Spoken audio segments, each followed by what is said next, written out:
Okay, Bismillahirrahmanirrahim. Assalamualaikum warahmatullahi wabarakatuh. Very good morning. So today we are going to learn new lesson. The last topic in our syllabus, but actually we have another topic which is topic 7, and topic 7 is about GUI. And GUI is for me it's very interesting, and I think you will find it interesting as well. But to learn about GUI lesson, we have to use NetBeans. So I'm waiting a few days for all of you to complete the installation of NetBeans. You cannot use Codiva for the lesson topic 7. So now we go to the last topic, which is called array. And as usual, we start with a very fundamental, very important, quite easy, but please try to follow it tentatively. Make sure you get the basic of the topic of the lesson. Okay.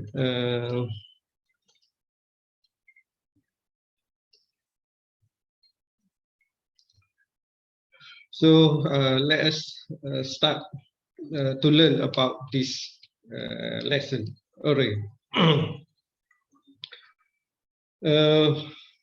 First, it's easy to understand the array by first understand the variable.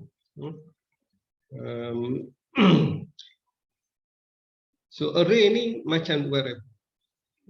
Array ni macam variable. Jadi kita start dengan memahami variable. I mean to review a bit about variable. Variable is a name, or actually is a location inside computer that can store a value. Variable itu satu nama, atau sebenarnya satu location, satu nama yang mewakili satu location di dalam komputer anda untuk store value. Dan satu variable hanya boleh store satu value at one time. Variable ni dia ada satu tempat dalam komputer, dia boleh simpan satu value, dan hanya satu value sahaja boleh dimasukkan dalam satu masa. Okay, as opposed to array. Array ni macam variable juga. Dia adalah satu nama kepada satu lokasi dalam komputer, sama saja, kecuali except it can store more than one value per time. Dia boleh simpan dalam satu nama tu, dia boleh simpan lebih daripada satu values. Boleh simpan banyak value pada satu nama. Itu array. Itu yang membezakan array dengan variable. So, saya kira masih mudah lagi. Ini contohnya. Katalah nama array tu atau nama variable array ni kan sales. Nama dia sales, semua nama sales, tapi dia kita pada sales tu kita boleh macam variable sales tu kita boleh bina sub dia. Dan bila kita boleh bina sub, mana dia kita boleh store banyak values at one time. So bila kita boleh bina sub, boleh bina banyak values, boleh store banyak values per time, itulah array. Okay, so itu mudah nah. Array ni lebih kurang dengan variable, cuma kali ni dia boleh simpan banyak values dalam satu masa. Okay, so isu yang kedua yang anda kena faham ialah macam mana nak declare array. Macam mana nak declare array. Katalah anda nak declare, Katalah anak-anak declare variable 6. Nama variable tu 6. Tapi anda nak jadikan 6 ni sebagai array. 6 ni sebagai array. Kalau 6 tu sebagai variable biasa, sebelum 6 ni kita beritahu data type dia. So data type dia integer lah. Katalah 6 ni integer, jadi kita tulis integer 6 semicolon. Kalau variable biasa kita tulis integer 6 semicolon.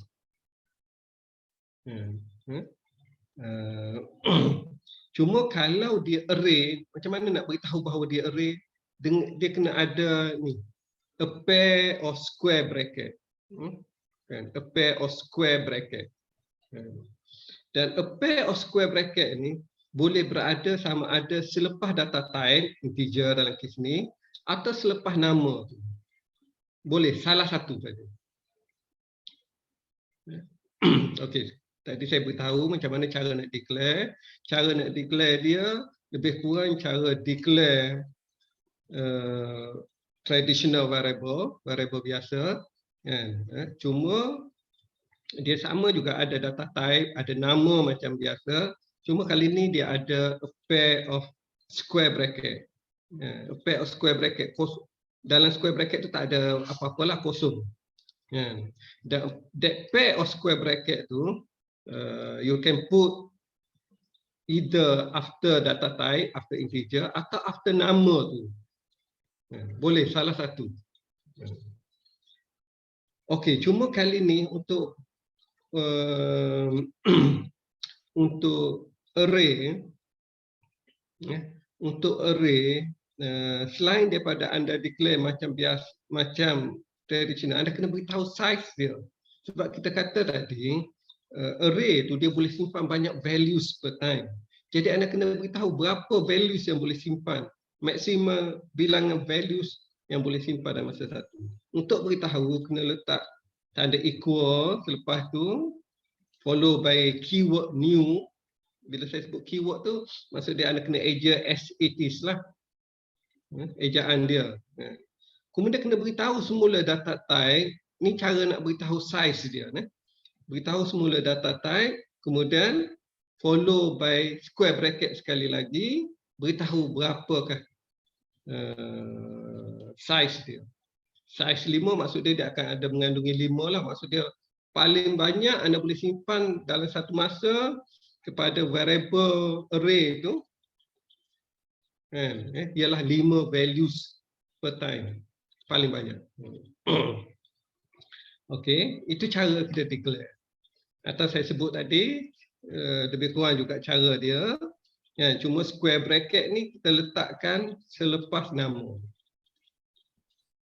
Itu pun boleh juga, sama ada selepas data type atau selepas nama. Okey, so saya dah introduce anda pada dua perkara. Pertama, apa itu array? Array suatu variable yang boleh simpan banyak values per time. Yang kedua, saya beritahu anda cara untuk anda declare, untuk beritahu bahawa nama variable ini ialah sejenis array, sebagaimana dalam slide yang saya beri pada anda lah. Okey, itu dua perkara ni. So in case anda ada confusion apa-apa, anda tu tanya saya, nak interrupt dia bila-bila masa. Okey.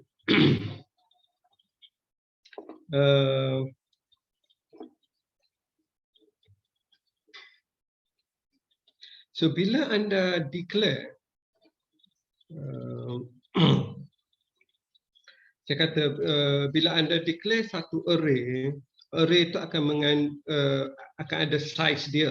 Size dia tu akan menyatakan berapa banyak values, berapa maksimal values yang boleh kita simpan dalam satu masa. Berapa banyak values yang kita boleh simpan dalam satu masa. Kalau kita beritahu 5, saya duduk mencari cursor saya. Okey. Kalau anda beritahu 5, maksud dia ada 5 values lah kan. Cuma saya nak beritahu satu lagi. Bila anda beritahu 5, katalah tadi saya declare 6. Katalah kalau saya declare sales, nama dia sales tapi dia akan ada location dia pula. Dalam sales kan kita ada sub pula, sub location kan.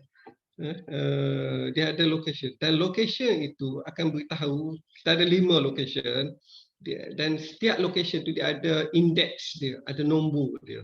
Indeks yang pertama, indeks kedua sampailah indeks yang kelima lah dalam kes saiz 5 ni kan. Cuma indeks dia tu dia akan bermula dengan kosong. That's mean sub location pertama mula dengan kosong. Jadi kalau saiz 5, dia punya indeks dia akan ada 0, 1, 2, 3, 4 sahaja. Tidak termasuk 5. Kan? Sebab 5 dah jadi 6 dah. Kan? Sebab dia bermula dengan kosong. So yang terbaru saya sebut ni ialah dari segi numbering sub location dia. Okey ke? Atau anda confused kat situ? Kalau ada siapa ada confused, anda bertanya, sama ada switch on your mic atau hantar pada chat. Okey kan setakat ni? Especially yang terakhir itu mungkin mengelirukan sedikit.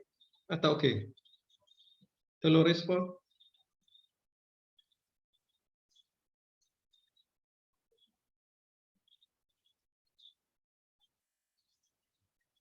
Hello.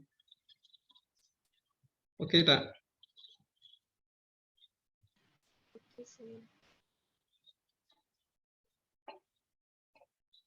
Okay, sir.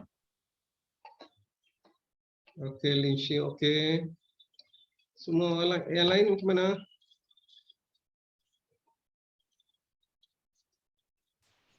Okey, sir.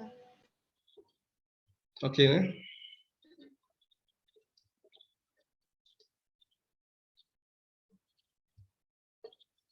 Okey, saya tunjuk contoh. Anda lihat contoh yang di bawah tu. Katalah yang pertama ni saya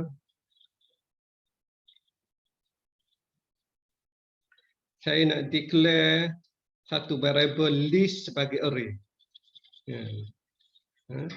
So sebagaimana saya sebut tadi, kita beritahu data type macam mana sebagaimana biasa, kecuali kali ini akan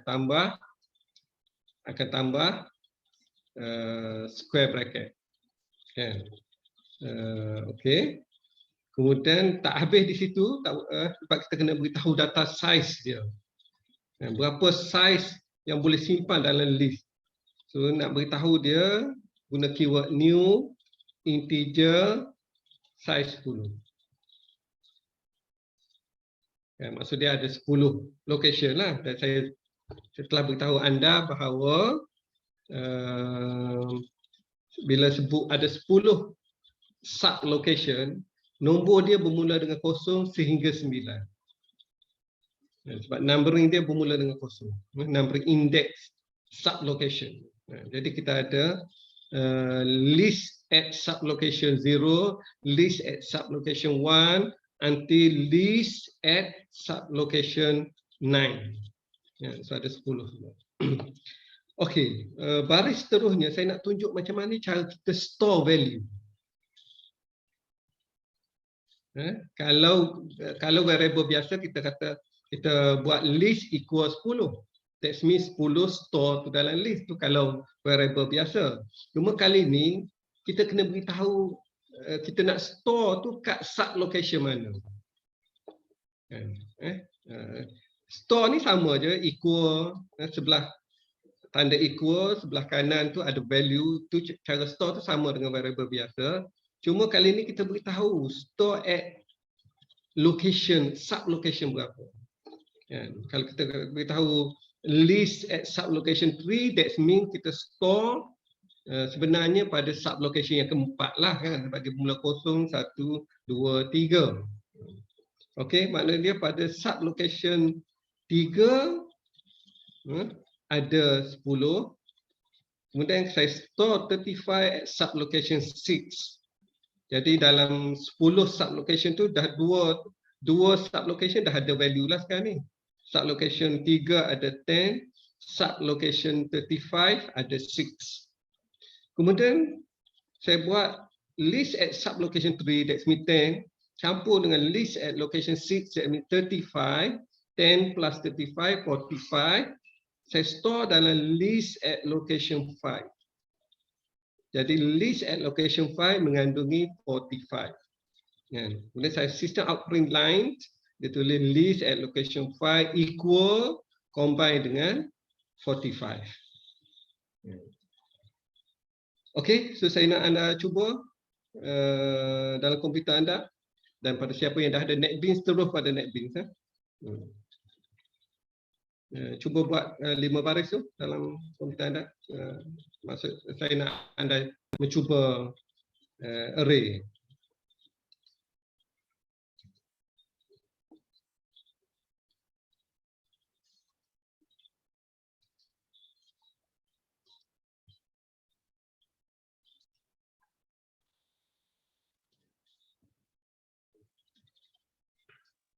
Okey, tadi juga kita sebut bahawa satu array ni hanya boleh simpan satu data type saja pada satu masa. Bila anda declare array tu array integer, hanya integer saja boleh simpan. Anda boleh juga declare array double atau array char, array of char atau array of string.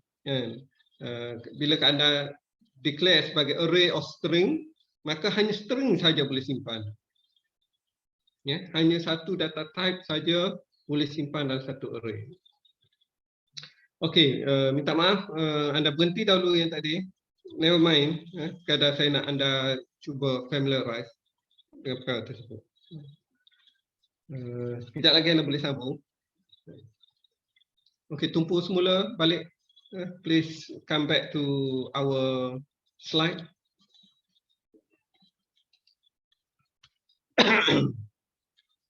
Okay, the next thing that saya nak anda dapat ialah bila anda declare variable biasa, anda boleh pada masa anda declare, anda juga boleh beri satu nilai pada dia. Katanya double sale equal to 5,000. Maksudnya masa anda beritahu sales tu adalah variable double, anda terus beri nilai awal dia 5,000. Begitu juga dengan array. Masa anda define atau anda declare array, anda juga boleh terus masukkan nilai awal. Kita panggil array initialization. Declare saja array, beritahu nilai awal. So cara dia macam mana? Bagaimana saya tunjuk di situ. Pertama, declare tu macam declare array biasa. Kalau nak declare sebagai double, square bracket yang blank square bracket, nama array tu. Declaration macam kita declare variable biasa ada equal, cuma senarai nilai yang anda nak masukkan dalam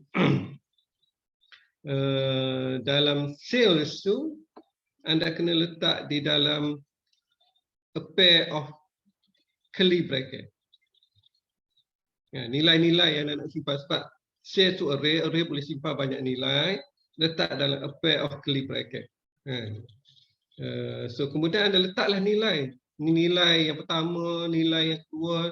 Setiap nilai tu, setiap value yang anda nak store tu, anda pisahkan dengan koma. Nilai yang ketiga, nilai yang keempat, nilai yang kelima, tutup curly bracket, last kali semicolon. So that means bila anda buat macam tu, anda initialize 5 nilai awal. Bila anda buat initialization macam ni, kan kita beritahu tadi, bila kita declare array, kita kena beritahu size. Tapi kalau anda initialize masa anda declare, masa declare dah beri nilai, maka automatic size akan dikira berdasarkan nombor values yang anda store. Kan? Tadi kita store 5 values, that means size array untuk sales tu adalah 5. Bila size dia 5, anda tak boleh simpan di location, sub-location yang ke-8, yang ke-9, akan keluar error. Maksud dia maximum sub-location yang boleh ada ialah sampai 5. Dan anda kena ingat juga, bila kita sebut sampai 5 tu, bermakna sub-location, dia akan mula dengan 0. That means sub-location untuk sale adalah sale at 0, sales at 1, sale at 2, 3 and 4 only.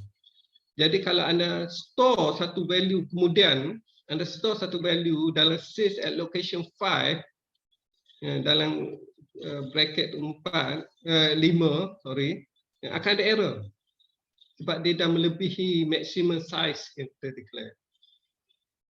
Okey, so ada dua perkara yang saya sebut sekejap tadi. Pertama, cara nak define satu array, cara nak define satu array pada masa yang sama anda terus bagi nilai pada dia.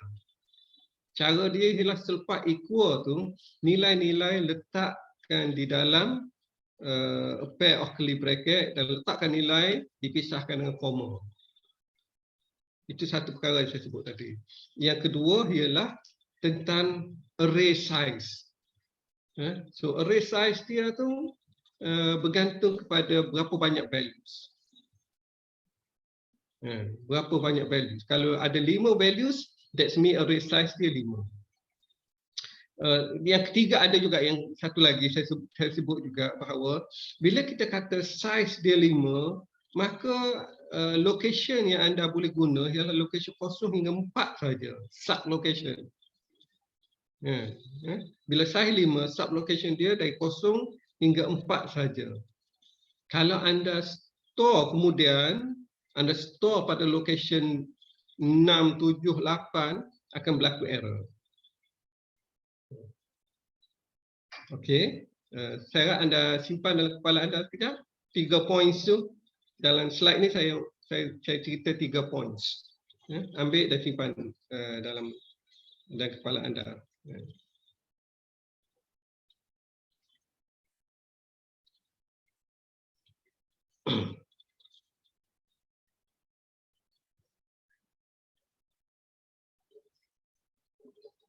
Okey, so cuba anda lihat example. Okey, example ni baris pertama. Pada baris pertama, saya buat satu variable sales dan saya jadikan dia array berjenis double. Berjenis double maksud dia data-data yang kita simpan hanyalah data double saja. Okey, so saya simpan 12.25 dalam location sub location 0, 32.50 dalam sub location 2, 16.9 at sub location tadi sub location 1, 16.9 at sub location 2 sampai akhirlah. Okey, kemudian system out print line, saya print line perkataan ni dia akan keluar sebagai apa saja yang kita letak dalam double quote, sales 0 equal greater than combine dengan sales at 0. That means dia akan display value ni lah, sales at 0 value. Kemudian sales 4 perkataan ni keluar kan, combine dengan sales 4. Sales 4 yang ni. So jadi pertama dia keluar 12.25, kemudian dia keluar 45.68. Kemudian saya buat sales 3 apa dia? 23 plus campur dengan sales 0 12.25. 23 plus 12.25 equal to 35.25. Okay, dan kemudian saya store at sales 0. That means dia akan override. Nilai asal sales 0 ialah 12.25. Oleh kerana kita campur tadi, kita dapat 35.25. Kita simpan dalam sales at sales 0. That means dia replace 35.25 dia replace nilai 12.25. So dah tak ada lah nilai 12.25 ni. Yang ada ialah 35.25. Kemudian last statement kita ada system operating line sales 0.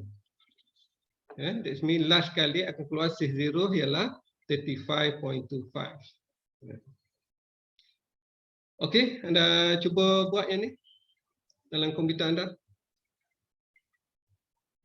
Saya bagi 5 minit. Kalau anda ada soalan, anda tanya ya.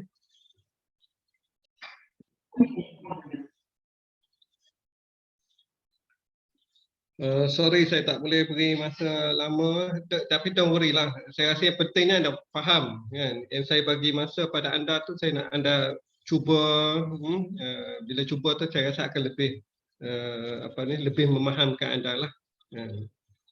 Bila anda dah try buat coding dia. Okey, never mind. Siapa yang tak siap tu berhenti dahulu. Kita sambung sekejap lagi. Okey, kembali pada please come back to our slide.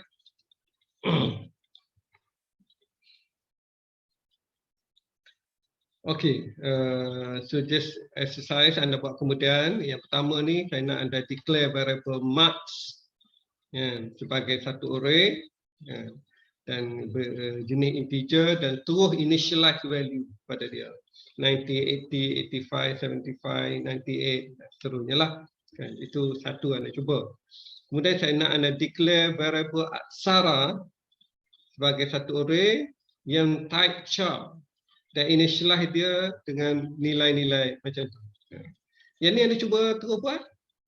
Anda buat dan anda terus hantar dalam grup.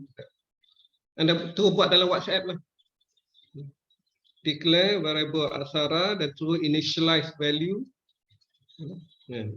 Dan array aksara tu data type dia char.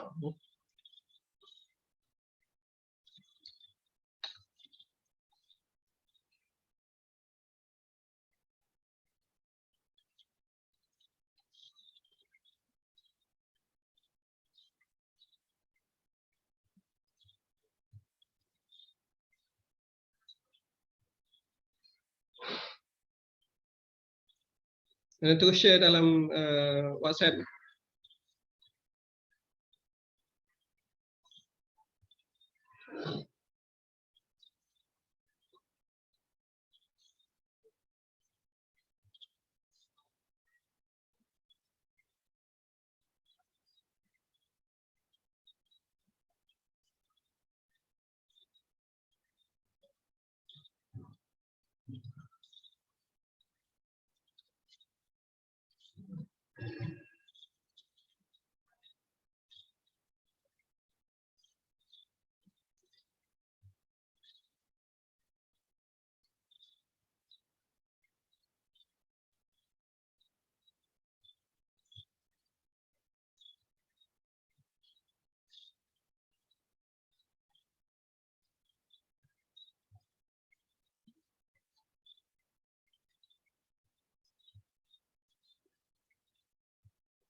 Wow, belum ada yang share lagi. Jawapan.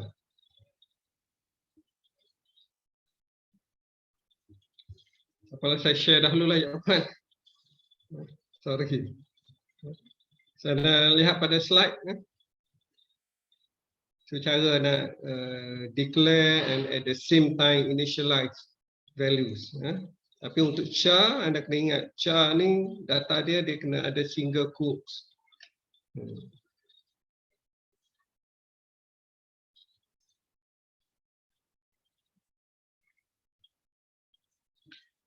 Okey. Kita rehat 3 minit. Sebab lepas ni ada sedikit yang mula sedikit complicated sedikit. Okey, kita rehat 3 minit. Take 3.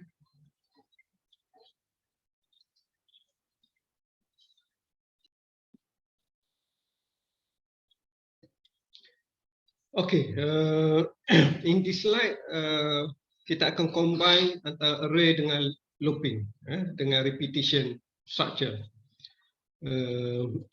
So array ni anda akan rasa dia punya kelebihan dia, dia punya keistimewaan dia, kan, bila anda guna bersama dengan looping. Okay, so anda cuba observe this example. Pertama, kita declare sales sebagai array dan kita dah initialize value. That means sales at location 0 ada 12.25, location 1 ada 32.5 sehinggalah akhir. Ada sampai 4 daripada sub location 0 sehinggalah sub location 4. Anda lihat ni. For saya buat satu looping. For integer I equal 0 sehingga I equal to 5. Size kita tadi 5 ni. 5 dari 0 hingga 4. Saya buat looping dari 0 hingga 4. I plus plus. Kemudian saya kata system out print line sales at location I. That means kali pertama dia akan print sales at location 1. Sorry. Kali pertama dia akan print sales at location 0. Location I, sales location 0 dia akan print 12.25 lah. Kemudian dia akan print sales kali kedua, dia akan print sales at location 1, that means 32.5. Dia akan buat sehingga sales at location 4. Tak akan keluar macam itulah, kan? So makna dia dengan satu arahan, anda boleh display semua kandungan di dalam sales dengan menggunakan loop. Okay, so yang ni saya bagi anda 3 minit untuk pada komputer anda. Saya nak anda cuba array dan loop.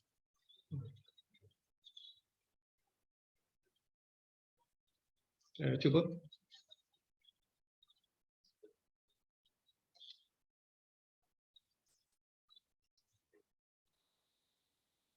So yang the latest slide tu, yang pentingnya saya nak tunjuk salah satu cara anda boleh display semua contents kepada array itu.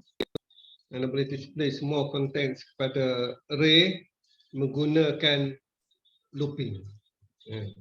Ataupun lain kali kalau anda nak display semua kandungan dalam array itu, anda kena guna looping lah.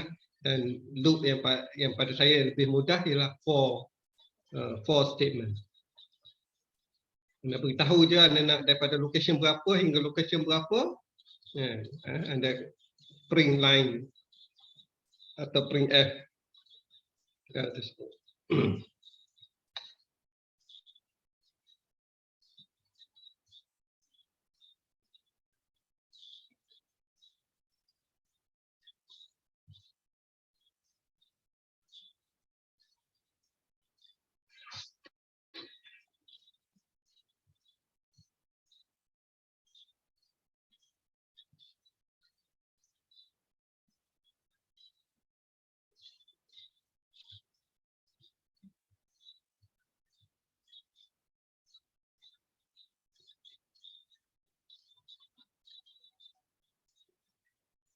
Okay,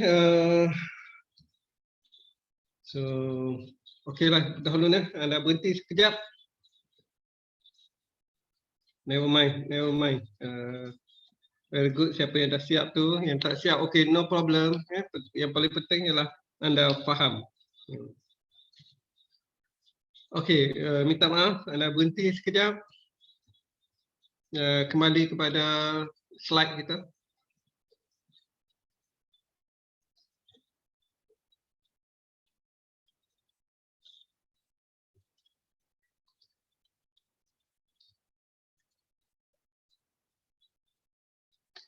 Okay, anda cuba lihat example ni. So example ni lebih kurang tadi, cuma saya buat array saya ni Kan? Array ni saya buat terbalik. Saya mula dengan 4, saya berakhir dengan kosong. Maksud dia decrease.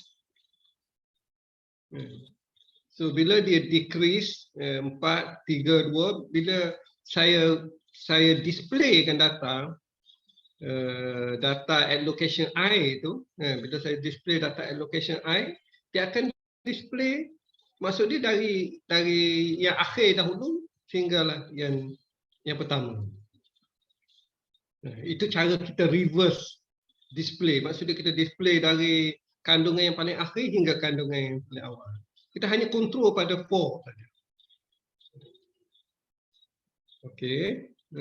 So kalau anda confused itulah saya assume anda boleh faham tu. So saya direct pergi next. Okey, cuba observe yang ni pula. Cuba observe especially dua line and line 4 tu.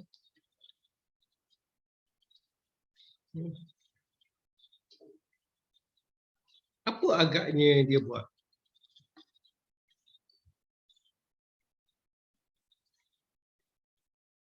Okey, yang ni saya bertanya anda, apa agaknya yang dia buat? Baris yang sebelum 4 tu, baris yang sebelum 4 kita declare variable 6 sebagai array, size dia 10. Size 10 maksud dia sublocation 0 hingga sublocation 9. Baris 4 tu saya buat satu array, satu looping kan, dari I equal 0 sehingga I equal to 9. But I less than 10, that means 9 lah. Less than 10.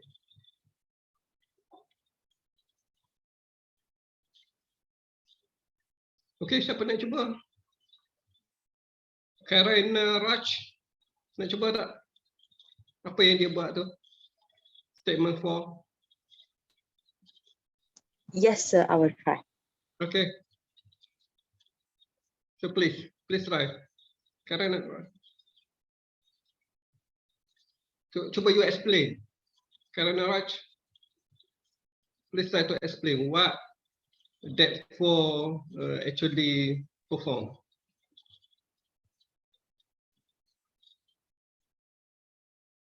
Karen Raj. Yes, sir. Apa actually that 2 line perform?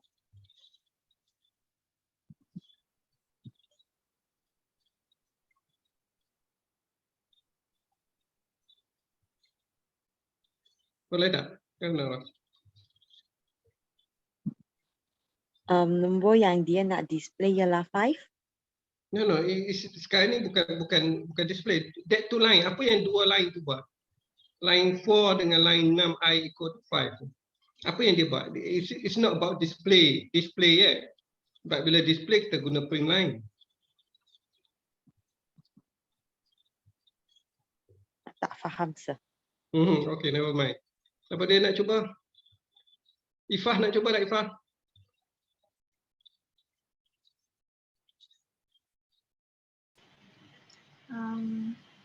Hello.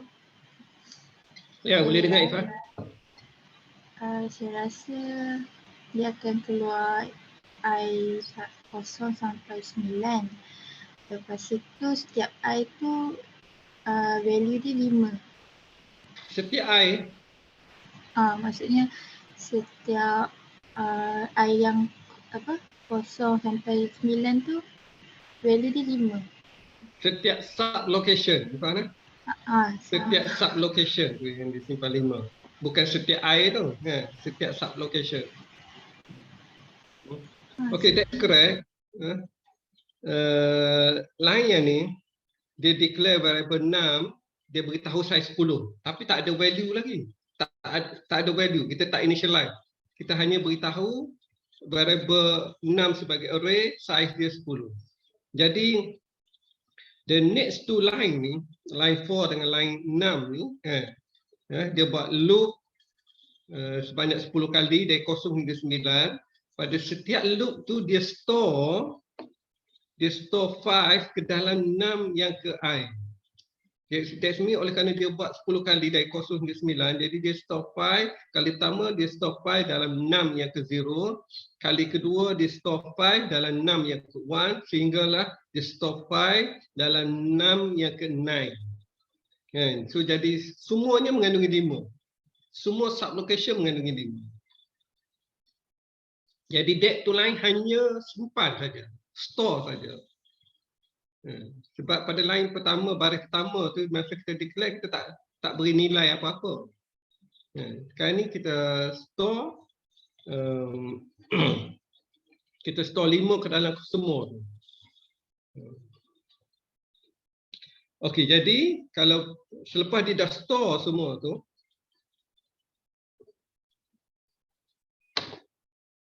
selepas dia store pertama, kan, selepas tu dia pergi pada baris ni lah, sistem operating line, barulah dia display. Pertama display after looping, display je. Kemudian dia display sistem operating line, index 3 dalam semua dalam double quote, so dia akan display as it is, perkataan yang kita tulis tu combine dengan 6-3. So 6-3 ada 5 sebab semua kita isi 5. Jadi index 3 ada 5, sistem operating line index 8 pun ada 5. Okey. Sekadar saya tunjuk pada anda contoh, saya store nilai ke dalam sub array dengan guna for. Saya store nilai yang sama pada semua sub array, sub location dalam array.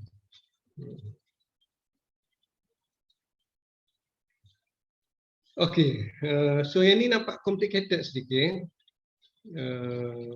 Anda observe line ni. Anda observe line ni dahulu. So yang ni saya declare list sebagai variable array, kan. Kemudian saya beri, bila kita declare sama ada kita terus initialize value atau kita beritahu size dia.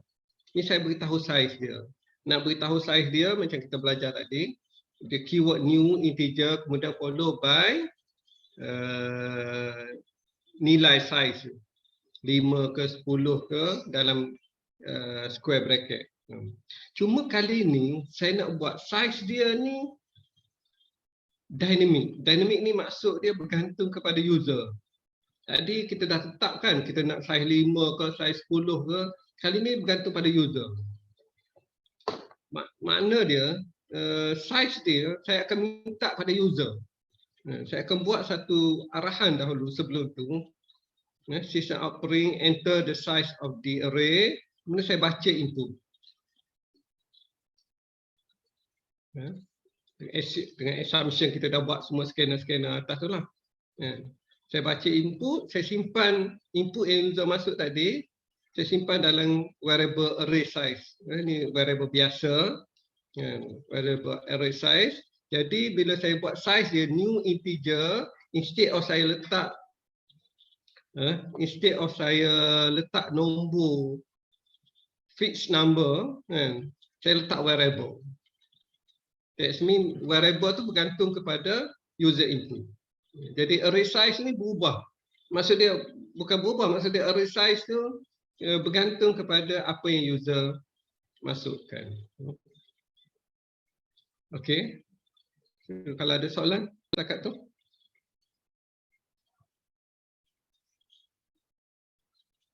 Okey tak?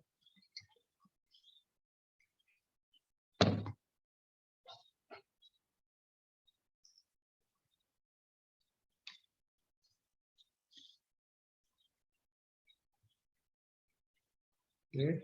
Saya teruskan, kalau anda ada soalan anda boleh tanya saya selepas ni.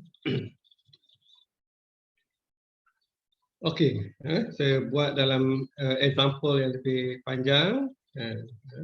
Saya baca satu nilai daripada user, saya simpan dalam variable array size. Kemudian saya declare satu variable 6, ini integer. Saya beritahu size dia ialah array size, gantung pada user lah. User masuk 10, maka dia jadi size dia 10. User masuk 15, dia size 15. Kemudian saya buat looping. dari I equal to 0 sehingga I less than array size. Sebab kalau masuk 10, size yang paling besar dia, indeks yang paling besar 9. Jadi saya buat I less than array size. Saya tak buat I less than equal array size. Kalau yang tu akan jadi error. Kalau anda buat I less than equal array size akan jadi error. Kerana array size tu kalau user masuk 10, paling besar 9. Itu yang kena buat less than. I tinggal array size. Jadi kesemuanya saya masukkan 5. User buat 10 ke array size, semua akan jadi dalam dia akan ada 5. User buat 15 pun semua akan jadi ada 5. Sebab ini bergantung kepada array size.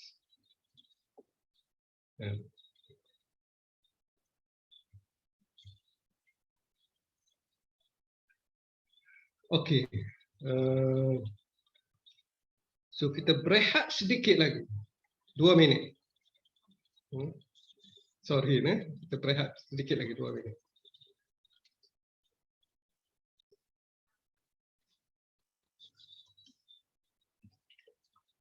Okey. So kalau anda observe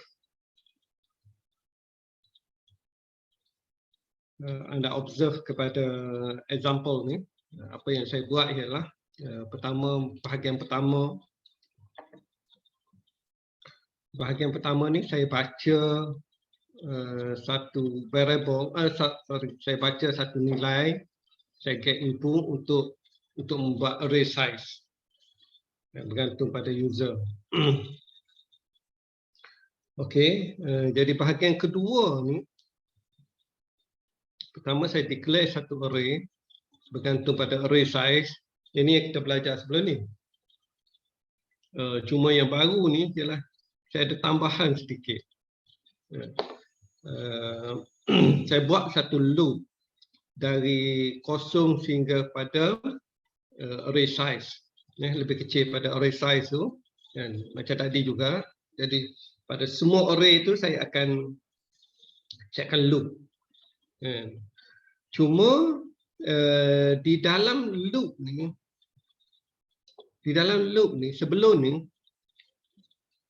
ni saya masukkan nilai yang sama dalam semua array, dalam semua sub location dalam array itu saya masukkan nilai 5, semua nilai yang sama.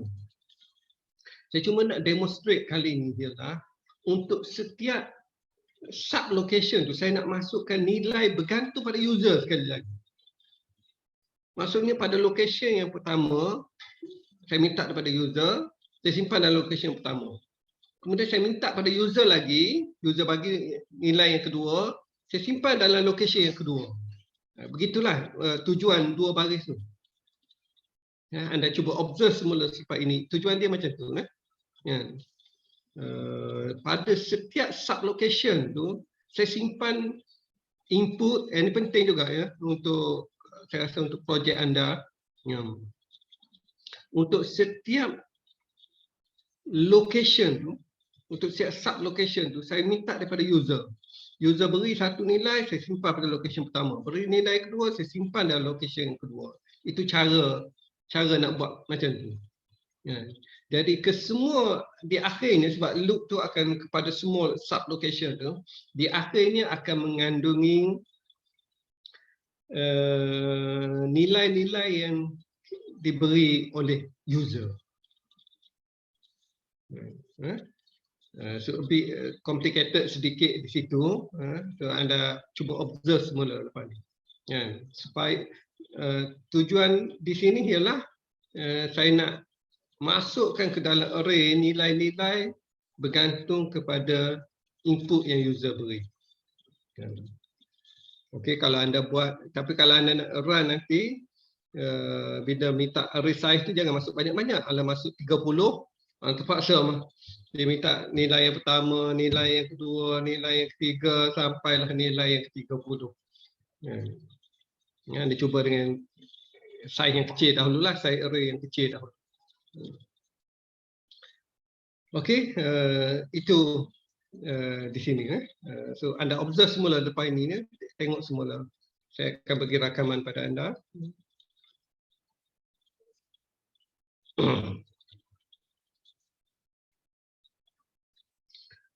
Okey, kemudian saya nak anda cuba kemudian bila anda dah masa, tapi cubalah kan. Yang seterusnya, sebab ini lebih berkaitan dengan projek anda juga, kan. Saya nak anda ubah suai program ni ialah instead of anda minta nombor, kan, anda minta nombor pada user, anda minta sub location pertama nombor apa nak masuk, sub location kedua nombor apa. Untuk exercise ni saya nak anda simpan nama. Maksud dia array anda kena array of string lah. Array of string minta nama. Minta nama yang pertama simpan di location pertama. Minta nama yang kedua simpan location kedua. Dalam projek anda kena buat nama kids. Ini kita mula dengan exercise dengan nama orang.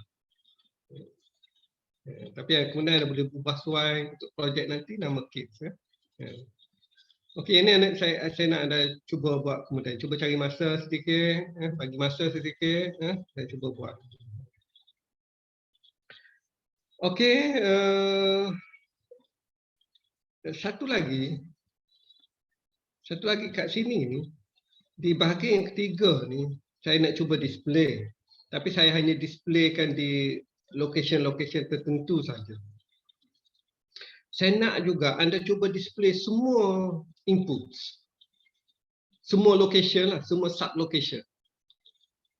Nak display semua sub location tu anda kena buat another for. Ini dalam kes ni satu for untuk baca data untuk simpan dalam array. Anda lepas tu anda kena buat satu lagi for untuk display pula. For untuk display anda kena semak semula for yang saya dah tunjuk sebelum ni.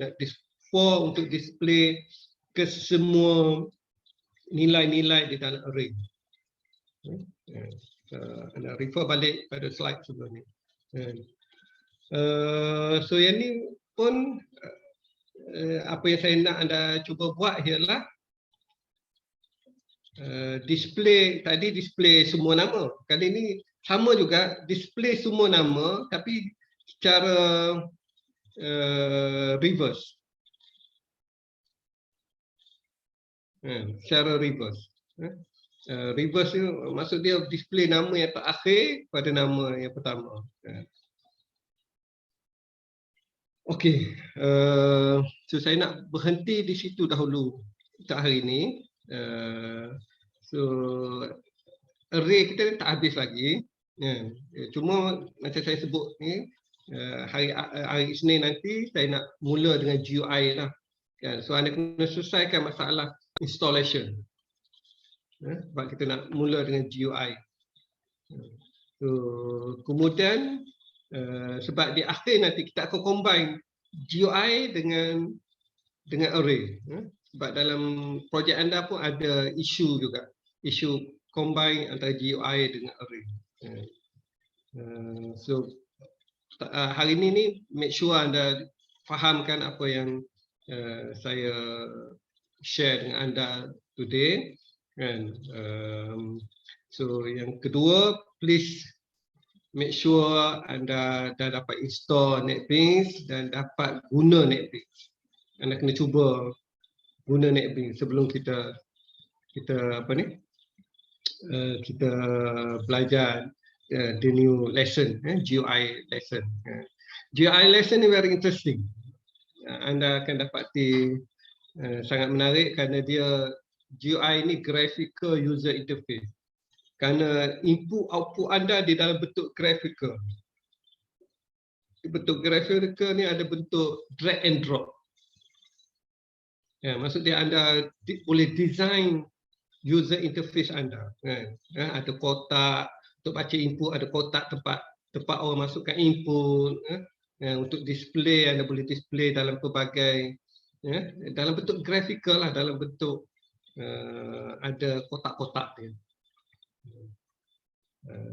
Okay, dia lebih visual, lebih nampak, dan pada saya lebih menarik, dan bila kita buat projek pun projek kita lebih menarik lah nampak.